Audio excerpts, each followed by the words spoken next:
Petroleum Nasional Berhad, Petronas, memaklumkan bahawa keputusan sama ada Malaysia akan menjadi tuan rumah semula perlumbaan Formula 1 F1 terletak di bawah bidang kuasa Kementerian Belia dan Sukan KBS serta pihak berkuasa berkaitan.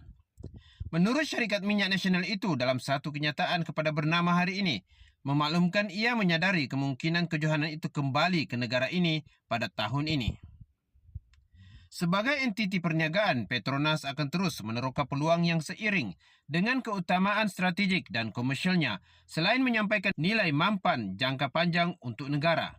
Pada Jumaat, Menteri Belia dan Sukan, Dr. Muhammad Taufik Johari berkata, kementerian itu sedang mengadakan perbincangan dan menilai kemungkinan perlumbaan F1 kembali ke litar antarabangsa Sepang, SIC.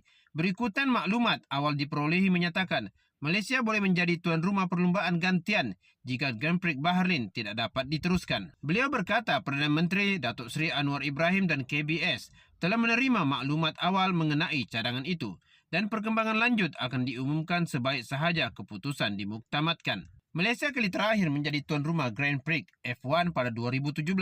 Bagaimanapun SIC kekal dalam kalender MotoGP dan mengekalkan lesen Grade 1 FIA yang diperlukan untuk menganjurkan perlumbaan F1. Pada 2024, Petronas rakan kongsi kepada pendahulu F1 ketika ini, iaitu pasukan Mercedes F1, dilaporkan merancang untuk membawa semula perlumbaan itu ke negara ini pada 2026, satu dakwaan yang dinafikan. Petronas telah menaja pasukan Mercedes F1 sejak 2010. Sementara itu, SIC terus menganjurkan perlumbaan MotoGP dan acara sukan permotoran yang lain. Pada Oktober 2023, Petronas memenangi hak penamaan litar itu selama 3 tahun. Musim F1 2026 pada asalnya dijadualkan sebagai kejohanan 24 perlumbaan.